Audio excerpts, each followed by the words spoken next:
Are you tired of being overcharged and forced into paying a monthly subscription for your Mac and Windows software? Well, if you are, currently we're having a 50% off discount on all the latest Mac and Windows software, such as AutoCAD, SolidWorks, Photoshop, Microsoft Office, and much more. Our 50% off discount will be ending soon. So be sure to text Ready to Buy, that's Ready to Buy, to the number on the screen. Starting pricing for low-end software, $100. And starting pricing for high-end software, $500. We aim to please, so expect 24/7 technical support, the latest premium software, instant software links delivered to your email, and PayPal's buyer's protection guarantee. Again, that was the impetus for the book Queens Reign Supreme, and that's why I called it Queens Reign Supreme. You know, I pitched the book to Ethan Brown. I wanted to showcase how the street guys in Queens influenced the numerous artists from Queens who then went out and influenced the world. And I called it Queens Reign Supreme because KRS made a very famous diss of Queens called The Bridge Is Over, and he said his name's College Reign Supreme. And that was my to him. No, sir. Queens Reign Supreme. You know what I mean? Like not KRS, but QRS. You know what I mean? And that's how that was. And I ain't got no beef with nobody. I mean, it's all in fun. You understand what I'm saying? Right. Like, talk, it's all in fun. Yeah, for sure. So when you say Queens and then you say Reign Supreme, you know, your mind is gonna immediately go to the Supreme Team. What's your connection, if any, to the Supreme Team? Well, I don't have a connection to the Supreme Team other than I did the Supreme Team episode of American Gangster. Okay. You know, yeah, I did produce that.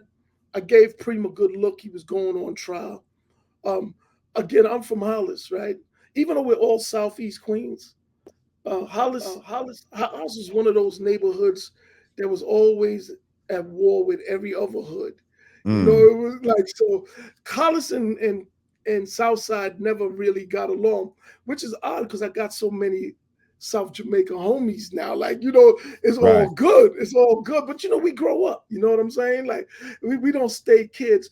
But I don't have any connection with the Supreme Team. Preem started, they used to have a school, a 5%er school on 150th Street. The 5%ers used to be there. And when Cat and them started hustling out there on 150th Street, you know, the 5%ers, they was into their lessons and stuff like that. And eventually they just started, you know, trying to get money too. Getting down with the get down. Getting down with the get down. So what basically Preem was he was an extension of Cat's organization in Baisley Projects, you know, and that's what it was. I went through a period when Preem was away, his first Fed bid, I believe, or state bid, I can't remember. And his nephew Prince, they was running around taking blocks all over Queens, setting up shop. You know, not outside of South Jamaica, but I'll tell you where he never came to take anything. Hollis Avenue. And of course, on Farmers, nobody was going over there because you had structure over there with Bump and all of them. They were actually, and they don't get the credit, right? They were actually the force in Queens. Cat, and I know Cat, right? I did his episode of American Gangster. I wrote the movie. I gave you the script. You know what I mean? Like, what, 1013, Officer Down? That's right. I know Cat. I know Cat, but the real force in Queens was always bumping them, and they was right off of Farmers Boulevard, which is now who's Bump for those that don't know? Explain. That's Ronnie Bump and his organization. You know, they was like on a different level. The story that I got is Pop Freeman is a dude that I believe he was out of Detroit, and he ended up doing something like 18 years for Vito Genovese, and when he came out, they gave him the numbers game in Queens and stuff. And of course, when you deal with the Italians, you had access to the heroin or whatever. And I don't know how true this story is. It could be just urban folklore, but they said Bump hit the number, and Pop kind of took him under the wing and like, yo, man, you don't need to be doing that stuff. And Bump cleaned himself up. And yo, he became a force to be reckoned with. I remember when Pop Freeman died, I went up to the funeral home. And he lived, by the way, he lived in Hollis, Pop Freeman. And the Lucas, Frank Lucas and them, they was in Hollis too, by the way. But I'll get around to all of that. But anyway, Pop Freeman, I went to his funeral, and yo, real mobsters came to his funeral, bro. Real mafioso came to his funeral. There was a dude, his name is Keith Sadler. And he was in a street gang, and he was a neighborhood tough guy. He was a DJ, and he had allegedly broken into Pop Freeman's house. I don't have to tell you that his body was found near Kennedy Airport in the trunk of a car.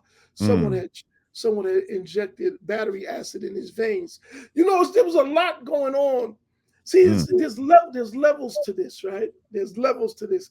A lot of people don't even know what the numbers are. Well, that's the legal lottery. Before the lottery was legal, Pop Freeman was overseeing that in Queens. You could go in a number spot, and it would seem like you was in an office and play your numbers. I used to buy the big red, the big blue. My numbers was 727 and 345. I used to hit. I was a teenager. 600 to 1 on the triple action. And I believe the Bolita, the two numbers was 60 or 80 to 1. I can't remember right now. Yeah, I remember that little book they used to have back in the days with the numbers and shit. Yo, look, man, I like it. It's a lot of lost history, right? And the importance of it is it helps you kind of see why people were the way they were. You know what I mean? What contributed to the thought processes. It wasn't simply like what goes on now is a lot of emulation, mimicking, and so on and so forth. But I think back in the day, you asked what it was like. I think survival was the preeminent thought on people's mind. How to make it, how to survive. Now it's how to be, how to be a billionaire or something, get on the Forbes list. I don't know, you know what I mean? But yeah, it was like that, man. Yeah, well, my connection to Queens when I was young, my enlightener was from Hollis, Queens. His name is True King of Law. Okay. He from Hollis, but he moved to New Rochelle. And he was on some, he was a DJ / MC / he used to be on some Jamaican chatting shit too. And so we met on some DJ shit. And yeah, he was just trying to, do his duty. I already kind of had a little knowledge though from a dude named Bakim, but Bakim was on some Nation of Islam type of shit, and I wasn't ready to be putting suits on. And True King, King smoked weed, and you know what I mean? He fucked with hip hop, and but he had the knowledge. So, and he was just a little bit older than me, whereas Bakim was much older than me. So we was able to bond more better, and that's really how I got into the knowledge itself. Then I had these two dudes that moved from Southside Jamaica, Queens. They was from around like Baisley and 40 Projects and all that. Danny and Divine, they was brothers, right? And they was like my age. We were maybe Divine was like 14 at the time, but his brother Danny was like 12. Now these motherfuckers at 14 was already sniffing P. Now, for those of y'all don't know what P is, heroin, okay? It was called P blow. These are the dudes that introduced me to fucking P. Like I never even heard of that shit before. Like niggas knew cocaine and all that type of shit, and they was like, yeah, we be fucking with that P. You know what I mean? Young niggas fucking with sniffing P. And the older dude, he used to try to get other people to do it so that he can like get your money with his money and try to get you hooked. I tried the shit, bro, but I didn't like it. And he got mad at me. Like, you don't know what to feel. This shit is good.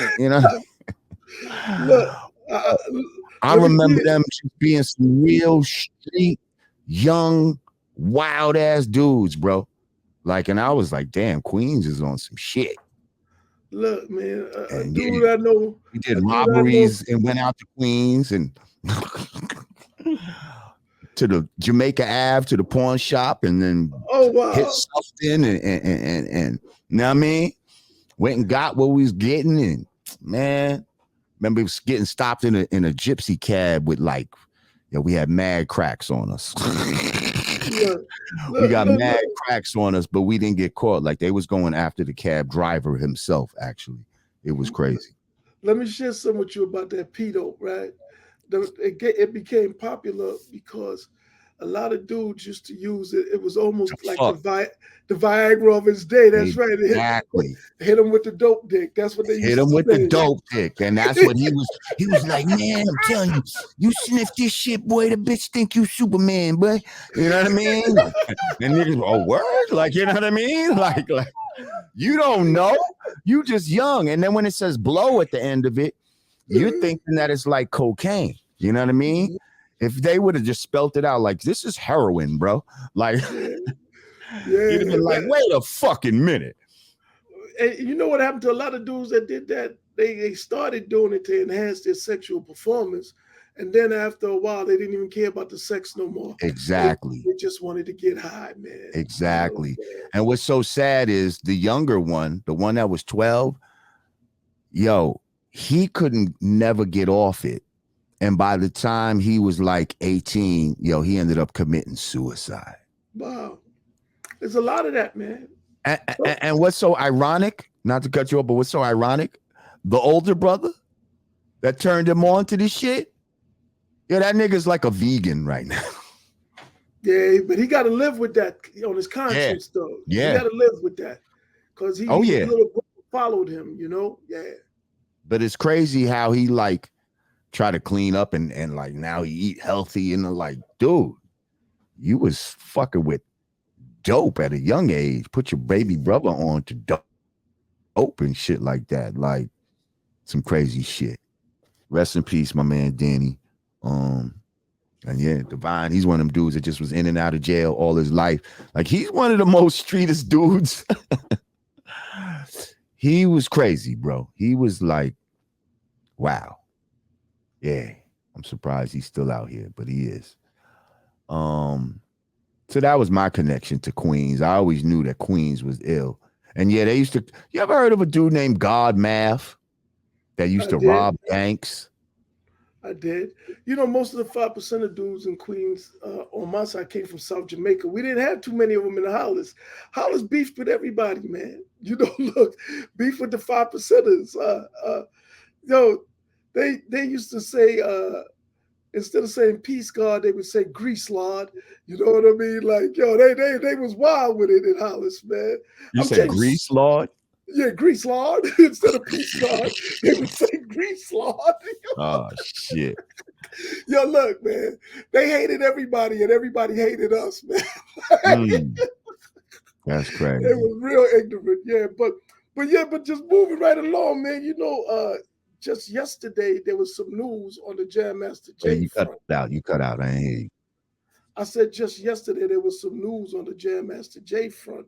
And I definitely right. Let's get to that. Let's get to that. So, when I met you years ago, before they had any real suspects, Curtis Scoon's name, you were being falsely implicated as a suspect, basically, in the murder of Jam Master Jay. How did that come about? Why would somebody even think that you would do something to? I mean, eventually you knew Jam. I know you didn't go to school with him. Like he lived right around the corner from me. I knew him well. So you knew him well, childhood friend. How did it feel to be falsely accused of such a crime? And how did it affect you? Oh, it affected me bad because I wasn't in a good space personally or financially when that had happened to me. You know, it was like one of those situations where you'd be like, man, what else could go wrong? And then you get Right. the answer, like, yeah, Right. now you're gonna have to fight a murder charge. You know what I'm saying? Like, it was one of those things. I knew Jay. Let me start with that. Mm-hmm. Jay was cool, man. I, he and I used to play video games. Like we'd be on. You used to have a lot of game rooms back then. We'd play asteroids together and Space Oh, I used to Invaders. love Asteroid. Yeah. Stargate. We used to compete against each other all the time, right? Jay was a cool dude like that. But as Jay got older and he became more successful, he started meeting a lot of different people that were into different things. Jay got involved with different things. What happens is, man, what I noticed in our community is that a celebrity, you know, nobody wants to say that a celebrity did anything wrong, right? I don't know what Jay was involved with, but I had loaned Jay some money before, and I kind of I would say I kind of leaned on him about the money. I didn't physically put hands on him or nothing, but But you pushed up on him. I pushed up on him, yeah, Mm-hmm. and I did it in front of some people, and this may have happened around 1996. Right. Yeah, this happened around 1996. I remember the year because Tupac got killed that year, right? And I'll tell you why that's connected. So I think some people saw that, and I wouldn't even have pushed up on him the way I did. But now, real quick, when you pushed up on him, did you happen to have something in your waist or in your hand? Well, I'm going to say this. I was talking to Jay. Diamond D.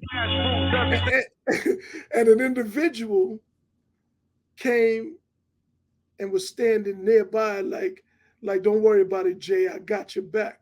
When I was talking to Jay, I was just speaking like I'm speaking to you. But there was people watching, and one guy decided to play like he was going to be some kind of bodyguard or something. So I did something at that moment, not for Jay, but for him and for right, to let the watching. nigga know. Yeah, you see? But it wasn't for Jay because I didn't come to Jay like that to begin with. Right. You dig? But I'm by myself. I'm a soloist. You know, when we met, I was by myself. I run around by myself. I'm going to deal with whatever come my way by myself. This is how I'm built. Right. So it's just me. It's Jay. It's the guy next standing around on the periphery. And there's about 4 or 5 other people. The last thing you want to lose is your edge in a situation like that. So I did something to maintain my edge. You understand? Because, yo, man, you got to understand the proper use of force. I don't brag about it, but it's something I really know. I got that. It's natural for me. You understand? So anyway, years later, when whatever happened to Jay, that's all people would say. He had no enemies. The only person they ever saw was me. And that was 6 years prior to his death. But they don't know about the shit that's going on that he was into on the low. Correct. He just seems like somebody that's loved by everybody, and he was loved. I don't know. I didn't know anybody in the industry that had a bad word to say about Jam Master Jay. And that's not something that, like, there's plenty of artists out there that I've heard plenty of bad shit about them. You know what I mean? They've even acted like dickheads or blah, blah, blah, blah, blah. Yo, Jam Master Jay was always just a great dude when he was around. Never heard nothing bad about him. You know what I mean? So I could understand, like, damn, he was loved by everybody. The only person I ever saw threaten him was me. That's what happened, bro. And the reason why I remember 96, because the way we resolved the issue is that I told him, I said, look, man, I ain't even sweating the paper. Set up a meeting with Leo for me. because I was doing a dedication album for Stretch Walker, who had gotten killed 2 years prior, right? And I got Diddy and Shock G and all these people to sign letters of intent. And I was trying to get to Leo to do the distribution. At the time, Nikki D was his assistant. And that's why I remember it was 96, because when I sat down in the meeting with Leo and Ed Woods was my attorney at the time. Oh, shout out to Ed. Oh, rest in peace, Ed. Matter of fact, damn, that was my guy. Yep. Leo started rambling on about the death of Tupac and all the violence and this, that, the other. And I'm sitting there listening to him. I'm like, yo, this dude ain't really gonna do shit for me, because what he talking about ain't related to why I'm here. You know what I mean? So I understood at that point he took the meeting as a favor to Jay. You know what I mean? But he had no intention of doing anything with me or for me. But it was a learning process. There's a lot of these fake out moves that go on, not just in the music business, in business period. And you got to be able to read the tea leaves, you know what I mean? To know when people pissing down your back and telling you that it's raining and shit. And that's what Leo was doing. But I resolved the issue with Jay because he set up that meeting for me. And that was a powerful meeting at that time. And I went with Ed, and I had all my letters of intents and all that, and nothing ever happened. But that was 1996, because that's the year Pac got killed. And then 6 years later, Jay got killed. As how much money did you loan him? It wasn't that much. It was a few racks, man. It wasn't that much, you know. Like 3,000-4,000, something like that. It was short paper like that, man. But still, on the street, 3,000-4,000 is 3,000-4,000. Like, where's my bread, bro? That ain't just free money I'm just giving you. Well, I'm gonna give you this. I loaned run money before too. You know, there was a time when and when I lend people money, I don't really want it back. To be honest with you, I want them in my service. I want them indebted to me. See, I'm old school, man. I'm a nice guy, but I move differently. You understand what I'm saying? Like, I'm not really stressing the money. I take the money, but when I ask you for a favor, I don't want to hear no bullshit.